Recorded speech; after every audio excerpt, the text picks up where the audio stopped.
அன்பார்ந்த மாணவ செல்வங்களுக்கு எஸ்எம்சி மேத் சார்பாக வணக்கத்தை தெரிவித்துக் கொண்டு இன்றைய தினம் மற்றொரு வீடியோவில் உங்களை சந்திப்பதில் மனமகிழ்ச்சி அடைகின்றோம்.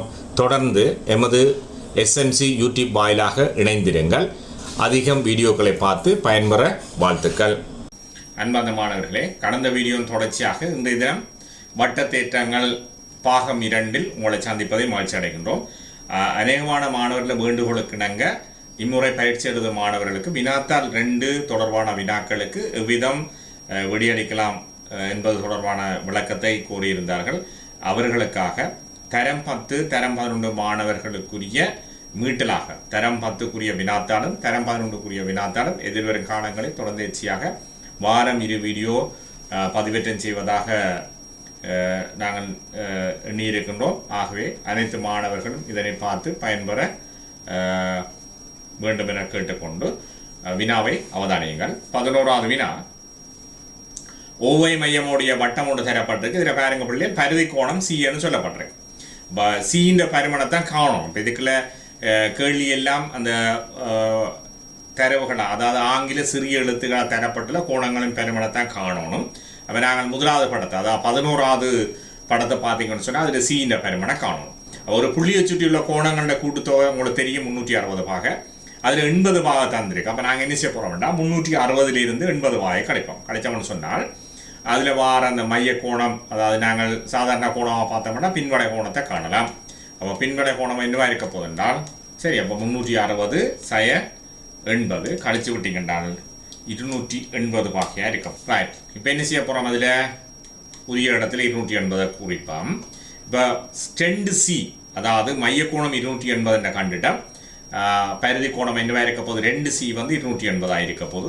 அவை 2C 280 என்றால் 1C என்னவா இருக்க போது 140 பாகையாக இருக்கும். அப்போ அதுக்குள்ள நாங்கள் காரணம் குறிப்பிடுறோம் என்ன, பரிதி கோணத்தின் இருமடங்கு, அதாவது மைய கோணம் சமன் பரிதி கோணத்தின் இருமடங்கு. மைய கோணம் பரிதி கோணத்தின் இருமடங்குன்னு நான் சுருக்கமாக எழுதியிருக்கிறேன். நீங்கள் அதை விரிவாக அதில் தெளிவாக எழுதணும் பிள்ளைகள், எழுதினீங்கன்னா நல்லது. அப்போ 2C 2 பரிதி கோணம் மைய கோணத்துக்கு சமம். 2C = 280, C = 140 பாகையாக இருக்கும். சரிதானே? ரைட். 12வது வினாவை பாருங்க. இதுக்குள்ள நாங்கள் பயன்படுத்த வேண்டிய தேட்டம் வந்து ஒரே துண்ட கோணங்கள் சமனாகும். இதில் பாருங்க, ஏன்ற பரிமாணம் நேரடியாக எழுதலாம். இருக்க போது A = 28.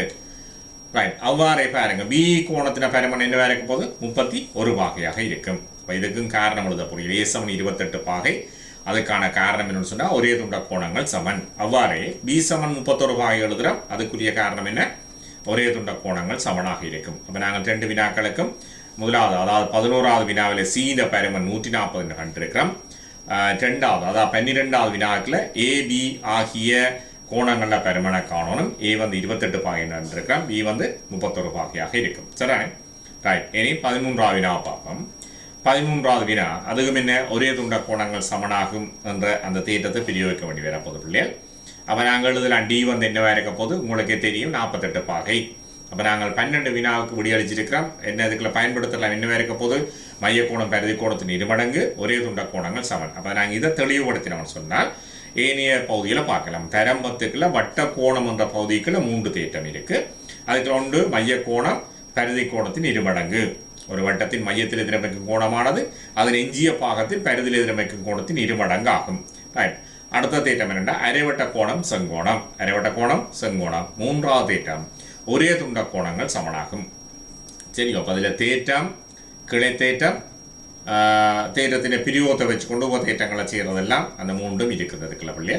அப்போ நாங்கள் டீன்ற பெருமனை காணணும்னு சொன்னால் என்ன சொல்லுத புரியல், சீன பெருமன் 22, காரணம் ஒரே துண்ட கோணம் சமன். அவ்வாறே டி வந்து என்னவா இருக்க போது 48 பாகை. அதுவும் என்ன, ஒரே துண்ட கோணங்கள் சமன். இந்த சீன பருமன் 22 பாகை, ஒரே துண்ட கோணம். அவ்வாறே டின்ற பருமன் 48 பாகை, ஒரே துண்ட கோணம்.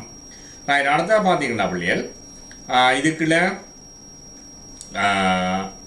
நாங்கள் எஃப்ன்ற பெருமனை காணணும். அப்போ எஃப்ன்ற பெருமனை காணணும்னு சொன்னால் அதுக்கு முதல் நாங்கள் ஜின்ற பெருமனை நேர் எழுதலாம். G = 40 பாகை, காரணம் ஒரே துண்ட கோணம். G = 40 பாகை என்பது காரணம் ஒரே துண்ட கோணம். இனி பாருங்க, மேலே இருக்கிற முக்கோணியை கருதினீங்கன்னு சொன்னால் 40 பாகை 75 பாகை, எஃப் கூட்டினீங்கன்னா 180 பாகை, காரணம் முக்கோணி ஒன்றின் ஆக்கோணங்களின் கூட்டுத்தொகை. அப்போ 40 பாகையோட 75 பாகை கூட்டினீங்கன்றால் முக்கோணி ஒன்றின் ஆக்கோணங்கள் கூட்டுத்தொகை 180 பாகை என்று காட்டியிருக்கிறோம். இந்த 40 75 கூட்டினீங்கன்னா அப்படியே 115 பாகை. இப்போ 115 பாகையோட எஃப்ஐ கூட்டினோம்னா 180 பாகை. ஆகவே நீ நாங்கள் எஃப்ஐ காணணும்டா ரெண்டு பக்கம் 115 பாகை கழிப்போம். 115 கழிச்சுக்கிட்டா என்ன இருக்க போது எஃப் வந்து 65 பாகையாக இருக்கும். அப்போ எஃப் வந்து என்னதுக்கு சமனாக இருக்க போதுன்னா ஹெச்சுக்கு சமன். காரணம் என்ன? ஒரே துண்ட கோணம். அவை நான் ரெண்டையும் சேர்த்து எழுதுறேன். எஃப் சமன் ஹெச், ஹெச் சமன் 65 பாகைன்னு எழுதுறேன். இது என்ன? ஒரே துண்ட கோணங்களாக இருக்கும். இப்போ முதலாவது படத்தில் பார்த்தீங்கன்னா அதாவது 13வது வினாவுக்குரிய படத்தில் பார்த்தீங்கன்னா சி சமன் 22 ஒரே துண்ட கோணம் என்று காட்டியிருக்கிறோம். அவ்வாறே டி சமன் 48 பாகை அதுவும் ஒரே துண்ட கோணம் என்று காட்டியிருக்கிறோம்.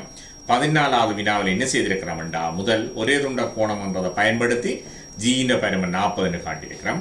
அதுக்கு பிறகு என்ன செய்திருக்கிறோம் மேலே இருக்கிற முக்கோணிய கருதினம்னு சொன்னால் 75ஓட 40 பாகை கூட்டி எஃப்ஐயும் கூட்டினோம்டா 180 பாகை. ஏனெண்டா முக்கோணி ஒன்றின் கோணம் என்ற கூட்டுத்தொகை. 40ஓட 75 கூட்டிங்க 115, 115ஓட எஃப் கூட்டிங்க 180. ஆகவே ரெண்டு பக்கம் 115 கழிச்சு விட்டீங்கன்றால் எஃப் சமன் 65. அந்த எஃப் என்ற கோணம் என்னத்துக்கு சமன்டா ஹெச்சுக்கு சமன். ஏனெண்டா ஒரே துண்ட கோணம். ஆகவே எஃப் சமன் ஹெச் சமன் 65 பாகை என்று காட்டியிருக்கிறேன். சரிதானே? ரைட். இனி 15வது வினா பார்ப்போம். 15வது வினா அதுக்கும் ஒரே துண்ட கோணங்கள் சமன் என்ற தேட்டத்தான் பயன்படுத்தப்படும். இதுக்கு என்ன தந்திருக்கேன்டா எக்ஸ் தொடர்புபடுத்தி தந்திருக்கிறோம். அப்போ 10x 10 பாகை சமன் என்னவா இருக்க போது எக்ஸாக 30 பாகையாக இருக்க போது. அதுக்கும் காரணம் என்ன பிள்ளைய ஒரே துண்ட கோணங்கள் சமன். அப்போ நாங்கள் என்ன செய்ய போகிறோம் எக்ஸ் என்ற கணியத்தை ஒரு பக்கம் கொண்டு வருவோம். அதாவது இடது பக்கத்தை கொண்டு வர போகிறோம் என்றால் 10x x சமன் 30. அந்த ரெண்டு பக்கம் 10 கூட்டி விடுவோம். கூட்டின வேண்டாம் என்ன வர போது 10x x சமன் 30 சக 10. அப்போ 2xலேருந்து ஒரு எக்ஸை கழிச்சா உங்களுக்கு தெரியும் பிள்ளையர் என்ன எக்ஸ் என்று சொல்லுவீர்கள். 30ஓட 10 கூட்டிங்க 40. ஆகவே எக்ஸின் பெருமன் என்ன 40 பாகை. சரிதானே? ரைட். அடுத்தா பார்ப்போம். 16வது வினாவுக்குள்ள நாங்கள் இன்னும் ஒரு விஷயத்தை ஞாபகப்படுத்த வேண்டியிருக்கும். என்னென்னா வட்ட நாட்பக்கள் தொடர்பான தேட்டம் படிச்சிருக்கிறோம். அப்போ வட்ட நாட்பக்கள் ஒன்றின் ஒரு பக்கத்தை நீட்டாவும் உண்டாகும் புறக்கோணம். வட்ட நாட்பக்கள் ஒன்றின் ஒரு பக்கத்தை நீட்ட உண்டாகும் புறக்கோணம் அது அகத்து எதிர்கோணத்துக்கு சமன். அப்போ இதில் பாருங்க புறக்கோணம் எங்களுக்கு 80 பாகை தந்திருக்கு. அப்போ நாங்கள் அதில் வில் மாதிரி குறிக்கப்பட்டிருக்கு பாருங்க. அந்த வில் குறிக்கப்பட்ட போது என்னவா இருக்க போது 80 பாகைன்னு நாங்கள் அதில் எழுதலாம். ஏன் புறக்கோணம் அகத்து எதிர்கோணத்துக்கு சமம். சரியோ? இனி மற்ற தேட்டத்தை பயன்படுத்துகிறேன். இந்த மையக்கோணம் பரிதி கோணத்தின் 2 மடங்கு. இப்போ மையக்கோணம் எக்ஸ்ன்னு தந்திருக்கு. பரிதி கோணம் நாங்கள் 80 கண்டுட்டோம். ஆகவே என்னவா இருக்க போது 80 பாகையின் 2 மடங்கு எக்ஸாக இருக்க போது. இப்போ நாங்கள் என்னென்னு எழுதலாம் எக்ஸ் சமன் 2 தர 80 பாகை. காரணம் மையக்கோணம் என்னவா இருக்கும் பரிதி கோணத்தின் 2 மடங்கு. இப்போ நாங்கள் 80 2ஆல் பிரிக்கணும். அவ்வளவுலே 160 பாகை. ஆகவே எக்ஸ் சமன் என்னவா இருக்க போது 160 பாகையாக இருக்கும். சரிதானே? ரைட். இதுக்குள்ள பிரச்சனை ஒன்று இருக்காது. என்ன செய்திருக்கிறோம் வளமையாக நாங்கள் ஒரே துண்ட கோணங்கள் சமன், அரைவட்ட கோணம் செங்கோணம், மையக்கோணம் பரிதி கோணத்தின் 2 மடங்குன்றதை பார்த்து நாங்கள் இப்போ என்ன செய்திருக்கிறோம் வட்ட நாட்பக்கள்ன்ற ஒரு பக்கத்தை நீட்ட உண்டாகும் புறக்கோணமானது அதன் அகத்து எதிர்கோணத்துக்கு சமன். வட்ட நாட்பக்கள்ண்டா ஒரு வட்டத்தின் பரிதியில் 4 புள்ளிகளையும் இணைத்து வரையப்படுகிற நாட்பக்கள் வட்ட நாட்பக்களாக இருக்கு. சரிதானே? அதுக்குள்ள பிரச்சனை இருக்காது. ரைட். அடுத்த 17வது வினா. இதுக்குள்ள பாருங்க என்ன மையம் ஓ என்றால் ஏ கோணம் உங்களுக்கு சொல்லாமலே தெரியும். என்னது அரைவட்ட கோணம் செங்கோணம். அப்போ ஏ என்ன எழுதியல் 90 பாகைன்னு எழுதியல். காரணம் அரைவட்ட கோணம் செங்கோணம். அப்போ அரைவட்ட கோணம் என்று நான் எழுதியிருக்கிறேன். நீங்கள் முழுமையாக அரைவட்ட கோணம் செங்கோணம் என்றதை எழுதணும் பிள்ளைகள். சரிதானே?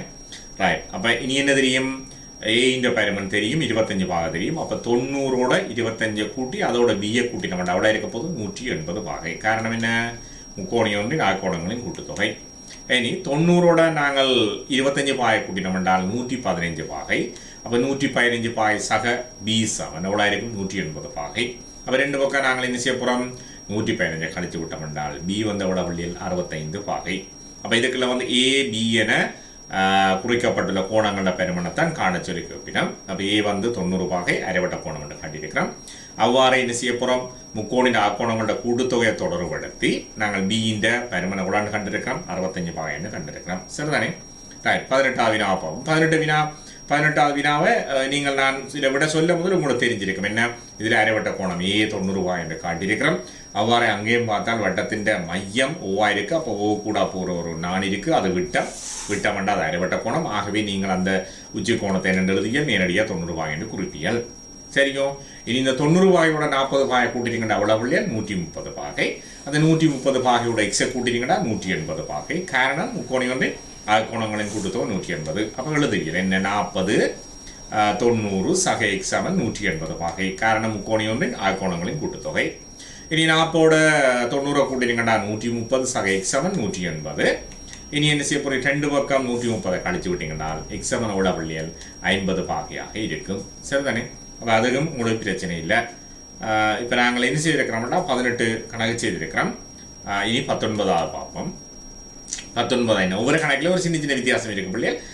பெரிய பிரச்சனை ஒன்றும் இல்லை, இல்லை வாட்சியக்கூடிய மாதிரி இருக்கும். பாருங்க இதில் என்ன சேர்ந்துருக்கு, அரைவட்ட கோணம் பாருங்க, மையத்துக்கு கூட போகிறோம்னா அதோட சேர்த்து ஒரு முக்கோணி தந்திருக்கணும். அந்த முக்கோணி வந்து 2 பக்க நீளங்கள் சமன் சொல்லப்பட்டிருக்கு. அப்போ இது சமபக்க முக்கோண தேட்டம் பயன்படுத்தணும்.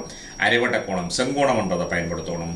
முக்கோணி ஒன்றின் ஆழ்கோணங்களின் கூட்டுத்தொகை 180 பாகை என்றதை பயன்படுத்தணும். வேற ஒன்றுக்கு மேற்பட்ட தேட்டங்களை பயன்படுத்தி இலகுவாக விடியளிக்கக்கூடியதாக இருக்குது. என்னது, அரைவட்ட கோணம் செங்கோணம், சமனான பக்கத்துக்கு எதிரான கோணங்கள் சமன், முக்கோணி ஒன்றின் ஆழ்கோணங்களின் கூட்டுத்தொகை 180 பாகை. இந்த மூன்றையும் இதுக்குள்ள பயன்படுத்தணும். அப்போ நான் சமனான பக்கங்களுக்கு எதிரான கோணங்கள் சமன் முதல் அதில் இது சமபக்க முக்கோண தேற்றத்தின் தொடர்பை பயன்படுத்தி அதை மாற்றிய கோணத்தை நான் அதில் எக்ஸ் என்று குறிப்போம். அதுக்கு முதல் அரைவட்ட கோணம் செங்கோணம் ஆகிய 90 பாகை முதல் குறிக்கிறேன். அடுத்து என்ன செய்ய போகிறோம், இந்த சமனான பக்கங்களுக்கு எதிரான கோணம் ஒரு கோணம் எக்ஸ் என்று தந்திருக்கு, மற்ற கோணம் எக்ஸ் என்று குறிக்கிறேன். இனி 2x 90 பாகை சமனோட 180 பாகை. காரணம் முக்கோணி ஒன்றின் ஆழ்கோணங்களின் கூட்டுத்தொகை 180 பாகை என்று எழுதுவோம் பிள்ளைகள். நான் முக்கோணி ஒன்றின் ஆழ்கோணங்களோட கூட்டுத்தொகை மட்டும் காட்டியிருக்கிறேன். நீங்கள் அந்த 180 பாகையும் எழுதிக்கொள்ளும். சரியோ? என்ன செய்ய போகிறோம், 2x 90 180 பாகை. அப்போ 2 பக்கம் 90 கழித்து விட்டோம்டா 2x சமன் 90 பாகை. இனி எக்ஸின் 2 மடங்கு 90 உண்டால் எக்ஸை காணணும். ஆகவே 2 பக்கம் 2ஆல் வகுத்து விட்டோம்னால் எக்ஸ் சமன் 45 பாகை. இப்போ 19ஆவது வினாவில் எக்ஸின் பெருமனை கண்டுட்டோம். சரிதானே? ரைட். இனி 20ஆவது பார்த்தா உங்களுக்கு இலகுவா தெரியும். இதுக்குள்ள என்னென்ன பயன்படுத்த போகிறோம் என்றால் பாருங்க உள்ள ஒரு முக்கோணி ஒன்று தேவைப்படுறதுக்கு. அப்போ 3 பக்க நீளங்கள் சமன் சொல்லப்பட்டிருக்கு. அப்போ அதுக்குள்ள சமபக்க முக்கோணி தொடர்பான விஷயங்கள் எங்களுக்கு என்ன தெரியும், முக்கோணி ஒன்று நாற்கோணம் கொண்ட கூட்டுத்தொகை தெரியும். அதில் 3 கோணங்களும் 3 பக்கங்களும் சமனாக இருக்குது. அது ஒழுங்கான முக்கோணியாக இருக்குது, சமபக்க முக்கோணி. அப்படி என்ன ஒரு கோணம் 60 பாகையாக இருக்கும். இப்போ நாங்கள் 60 பாகையை குறிக்கலாம். சரியோ? அப்போ என்ன செய்திருக்கிறோம், சமபக்க முக்கோணின்ற ஒரு கோணம் எவ்வளோ கண்டிருக்கிறோம். சரியா? அப்போ முக்கோணி ஒன்று நாற்கோணம் கொண்ட கூட்டுத்தொகை வச்சுக்கொண்டு அதை கண்டிருக்கிறோம். ஒரு தேட்டம் பயன்படுத்தியிருக்கிறோம். அடுத்து என்ன பயன்படுத்தணும்னா புறக்கோணம் அகத்து எதிர்கோணங்களின் கூட்டுத்தொகைக்கு சமன். அப்போ நாங்கள் இதில் எக்ஸண்டா என்ன செய்ய போறீர்கள், அடுத்த பக்கம் நான் எக்ஸ்ன்னு குறிக்கலாம். ஏன் அதில் எக்ஸ்ன்னு குறிக்கிறேன்னு சொன்னால் இதில் பாருங்க அந்த எக்ஸ் குறிக்கப்பட்ட இந்த ஓ அதில் பரிதியில் தெரியல, அது ஆரியா இருக்க போது. ஆகவே நான் அந்த பக்க நீளத்தை சமன் எடுத்துக்கொண்டு ஓ நாங்கள் இந்த எக்ஸோட குறிக்கப்பட்ட கோணத்தை ஒரு டி என்று குறித்தோம்னா OT7.